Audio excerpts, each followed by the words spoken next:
अच्छा, अब मेरे पास जो है कुछ रिक्वायरमेंट्स हैं, मैं निकालना चाहता हूँ students present subject wise. Basically ये मैं सबसे एंड पे आ गया हूँ, आप देख सकते हैं कि मैं यहाँ पर सबसे एंड पे आके ये लिख रहा हूँ स्टूडेंट्स प्रेजेंट सब्जेक्ट वाइज, मतलब इन सब्जेक्ट्स में कितने स्टूडेंट्स प्रेजेंट हैं, कितने एब्सेंट्स हैं। तो ये भी निकाल लेते हैं स्टूडेंट्स एब्सेंट सब्जेक्ट वाइज, ठीक है। फिर मैं लिखता हूँ मैक्सिमम मार्क्स सब्जेक्ट वाइज, और मिनिमम मार्क्स निकालने हमने सब्जेक्ट वाइज, ठीक है। फिर हमने निकालने हैं एवरेज मार्क्स सब्जेक्ट वाइज। बहुत ही सिंपल से ये फॉर्मूलाज हैं। अच्छा, मैं ये सपोज़ करता हूँ कि जिस स्टूडेंट ने पेपर नहीं दिया तो जाहिर सी बात है कि उसके मार्क्स भी नहीं लगे होंगे।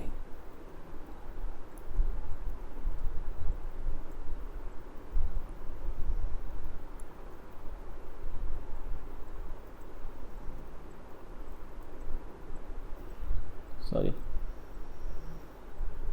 अच्छा, कुछ इस तरीके से कर लेते हैं। अब बेसिकली आपने काउंट करना है कि कितने स्टूडेंट्स आपके प्रेजेंट थे, कितने एब्सेंट थे।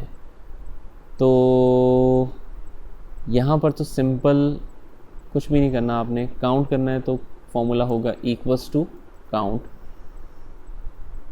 काउंट में हम यहाँ पर आखिरी सेल में आके कंट्रोल शिफ्ट अप कर देते हैं।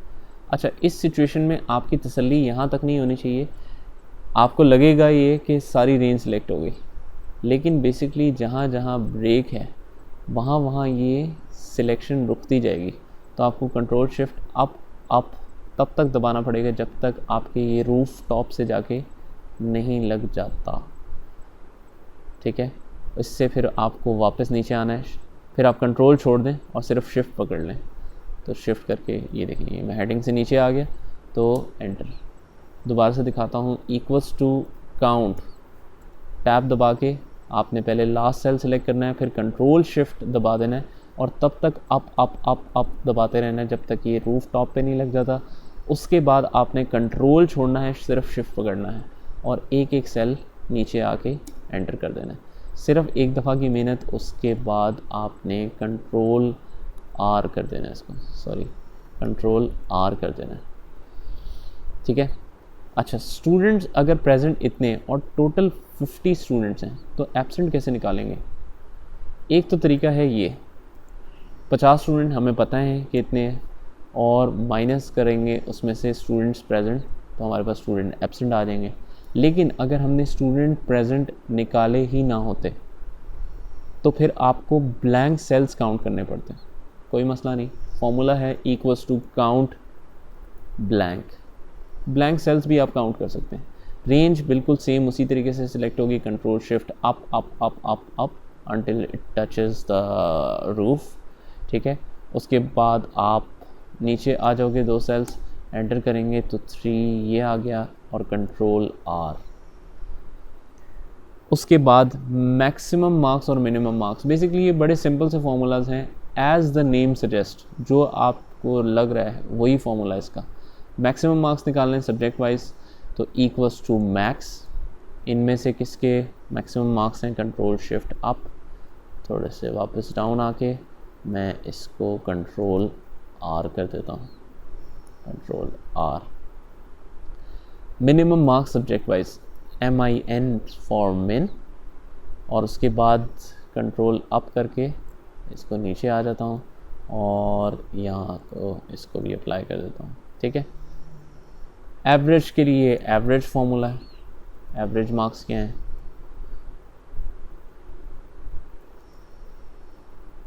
ये सारी एवरेज आ गई। अच्छा, एवरेज में हम देख सकते हैं कि डेसिमल प्लेसेस जो हैं वो आपके पास कुछ ज़्यादा ही हैं। आपने इसको कम करना है तो सारों को सिलेक्ट करें और जिस तरह हमने पहले किया था इंक्रीज़ या डिक्रीज़ डेसिमल प्लेसेस, हम अब डिक्रीज़ कर देते हैं, और डिक्रीज़ और डिक्रीज़, 2 डेसिमल प्लेसेस रख लेते हैं हम। तो इस तरीके से आप ये कुछ सिंपल से कैलकुलेशंस कर सकते हैं। अगर फॉर्मेटिंग करना चाह रहे हैं तो आप कंट्रोल टी दबा के एंटर कर दें, खुद ब खुद से फॉर्मेटिंग आपकी हो जाएगी। ठीक है, इसको कुछ डिफरेंट थोड़ी सी लुक दे देते हैं, इस तरह की लुक देते हैं, सेम ही है वैसे लेकिन ठीक है। अच्छा, तो ये कुछ है चीज़ें। अच्छा, उसके बाद क्योंकि मैंने आपको बताया था कि जब आप फॉर्मेट एज टेबल कर देते हैं तो फॉर्मूला सही काम नहीं करते, ऐसे ही है। तो आपको ये टेबल को वापस पूरा सिलेक्ट करके टेबल में जाके कन्वर्ट टू रेंज करना पड़ेगा। इसके बाद इसको मैं यस कर देता हूँ, ठीक हो गया। अब एक मैं टेस्ट कर लेता हूँ छोटा सा आपका। मैं ये चाहता हूँ कि यार ये अगर डिफरेंट जगहों पे ब्लैंक ब्लैंक लिखा है तो ऐसा लग रहा है कि गलती से ब्लैंक लिखा गया, शायद इसके मार्क्स थे। तो ज़्यादा क्लैरिटी के लिए मैं चाहता हूँ कि आप इन जगहों पे जहाँ जहाँ ब्लैंक लिखी है वहाँ वहाँ ए लिख दो, ए फॉर एब्सेंट। कैसे लिखें? एक एक करके लिखेंगे तो बहुत टाइम लगेगा। बेसिकली हम वो ऑप्शन यूज़ करेंगे, वैसे आपको पता ही है, control F, find and replace का option. Control shift down down down आता जाता हूँ, फिर मैं यहाँ तक सिलेक्ट करके और उसके बाद आप दबाएंगे कंट्रोल एफ, रिप्लेस।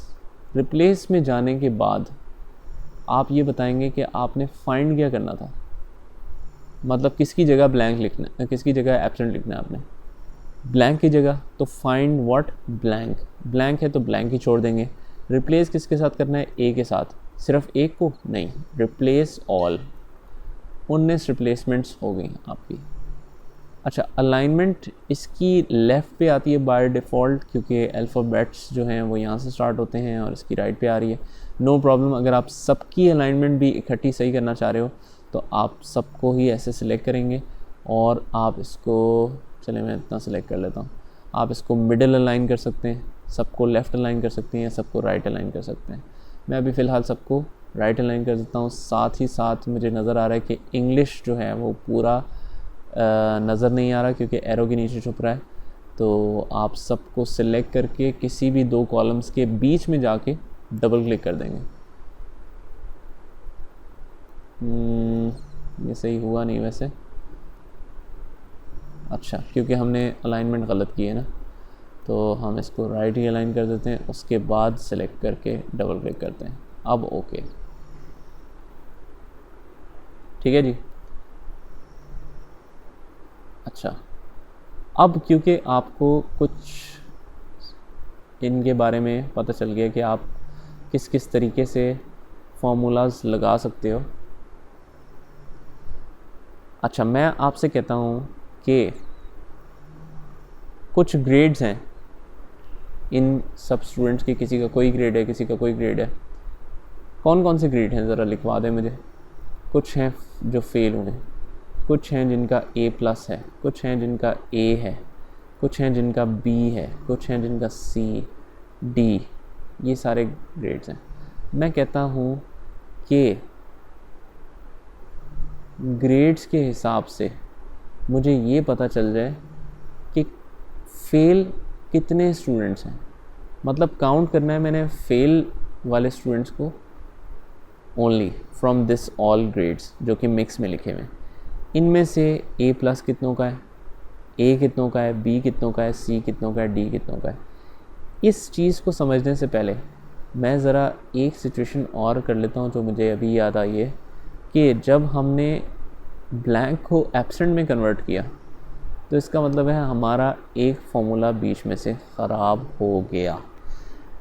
हम काउंट कर रहे थे काउंट ब्लैंक जो कि एब्सेंट है, अब हमने काउंट करना है जो A लिखा हुआ है जहाँ जहाँ। तो फॉर्मूला इसका क्या होगा? Equals to count. क्या हम ये काउंट A यूज़ कर लें? नहीं, एक्सेल को क्या पता कि आपने A एब्सेंट के तौर पे लिखा है। इसका मतलब तो ये है कि काउंट कर लो हर उस सेल को जो कि एम्प्टी नहीं है।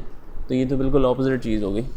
हमने काउंट तो करना है, लेकिन दैट इज़ कंडीशनल काउंटिंग, और जहाँ पर भी कंडीशन आती है वहाँ पर इफ़ का वर्ड आता है। इसका मतलब है आपने सादा काउंटिंग नहीं करनी, आपने काउंट इफ़ करना है।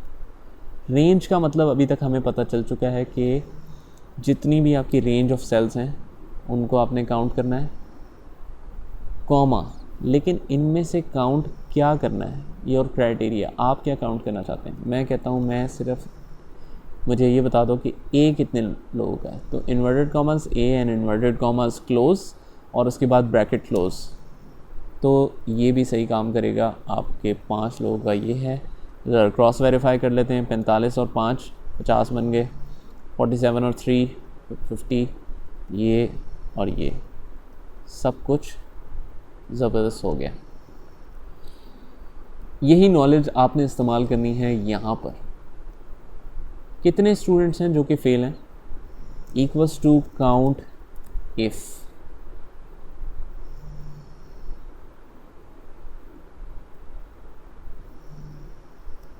Equals to count if. Range क्या है, रेंज ये है, कॉमा। सबसे आसान तरीका रेंज पूरी सिलेक्ट करने का कि आप ऊपर कॉलम से ही सिलेक्ट कर दिया करो, बजाय आप इधर आओ फिर कंट्रोल शिफ्ट डाउन करो। हमेशा सबसे आसान तरीका कॉलम ऊपर से सिलेक्ट कर देना, के से लेके के तक, कॉमा, क्राइटेरिया, क्राइटेरिया, इसमें से क्या काउंट करना है हमने, फेल काउंट करना है, ठीक है। तो ये बता देगा कि कितने फेल हैं। लेकिन अब क्या मैं इसको डबल क्लिक करके सबके रिज़ल्ट्स एक ही मिनट में हासिल कर सकता हूँ? The answer is no. क्यों? क्योंकि आपने हर किसी का क्राइटेरिया को बदलना पड़ेगा, ए प्लस का अलग करना पड़ेगा, ए का अलग करना पड़ेगा। क्यों? क्योंकि अंदर हमने लिख दिया कि फेल ही काउंट करना है। अगर हम ये ना लिखते बल्कि कहते कि हमारा क्राइटेरिया वही है जो इधर लिखा है, तो इससे फ़ायदा क्या हुआ कि आपने काउंटिंग पे ये पूरा लगा दिया और उसके बाद यहाँ से कहा कि इससे फेल ले लो। जैसे ही हम नीचे ड्रैग होंगे तो ये सेल भी नीचे आएगा। अब ये यहाँ पर ए प्लस काउंट करेगा, फिर ए, फिर बी, फिर सी। तो इसी तरीके से हमारा फॉर्मूला और आसान बन के ये सब की सब काउंटिंग निकाल देगा। Equals to count if, range आपने ये सिलेक्ट करनी है, कॉमा, क्राइटेरिया ये सिलेक्ट करना है आपने, और उसके बाद डबल क्लिक करके आपके रिज़ल्ट्स यहाँ पर आ जाएंगे। साथ ही एक और चीज़ भी मुझे याद आ गई कि आप रैंक अगर निकालना चाह रहे हैं तो जिस तरह मैंने आपको बताया था कि रैंक में रेफरेंस को आपने फ़िक्स करना होता है, बजाय वो करने के आप equals to rank simple use करें। नंबर किस को रैंक देना है, मतलब स्टूडेंट 1 की इस परसेंटेज को रैंक देना है in comparison with how many students. मैं क्या करता हूँ, बजाय कंट्रोल शिफ्ट डाउन करूँ फिर आपको फिक्स करना पड़े उसको, मैं पूरा का पूरा कॉलम सेलेक्ट कर देता हूँ, आई टू आई। ठीक है, कुछ याद आता है? आई टू आई मैंने ये पूरा का पूरा सिलेक्ट कर दिया कॉलम। अब जब किसी रेंज में रो नंबर्स इन्वॉल्व ही नहीं है तो इसका मतलब है रो नीचे मूव हो ही नहीं सकती, क्योंकि जब भी नीचे जाते हैं प्रॉब्लम क्या हो रहा होता है कि रो आपकी नीचे आती जा रही होती है। ठीक है, तो जब रो नंबर इसमें रहा ही नहीं तो इसका मतलब है फिक्सिंग की टेंशन आपको लेने की ज़रूरत ही नहीं है। आप जस्ट एंटर करें इसको और डबल क्लिक कर दें। सबसे आसान तरीका। फॉर्मेटिंग अगर ख़राब हो गई तो कोई मसला नहीं, पूरे इस कॉलम की फॉर्मेटिंग तो ठीक है ना। होम पे जाके फॉर्मेट पेंटर और यहाँ पर आपने इसको पेस्ट कर दिया। तो इस तरीके से आप इन चीज़ों को एडजस्ट कर सकते हैं। साथ में एक टेक्निकल आगे एक्टिविटी है, अभी आप यहाँ तक प्रैक्टिस करें फिर आपको उस टेक्निकल एक्टिविटी पे लेके जाते हैं। बेसिकली हमारी मार्कशीट की असाइनमेंट तो कंप्लीट है, सिर्फ एक छोटी सी एडजस्टमेंट है जो कि मिक्सिंग ऑफ फार्मूला से रिलेटेड है, तो वो हम नेक्स्ट वीडियो में देखते हैं।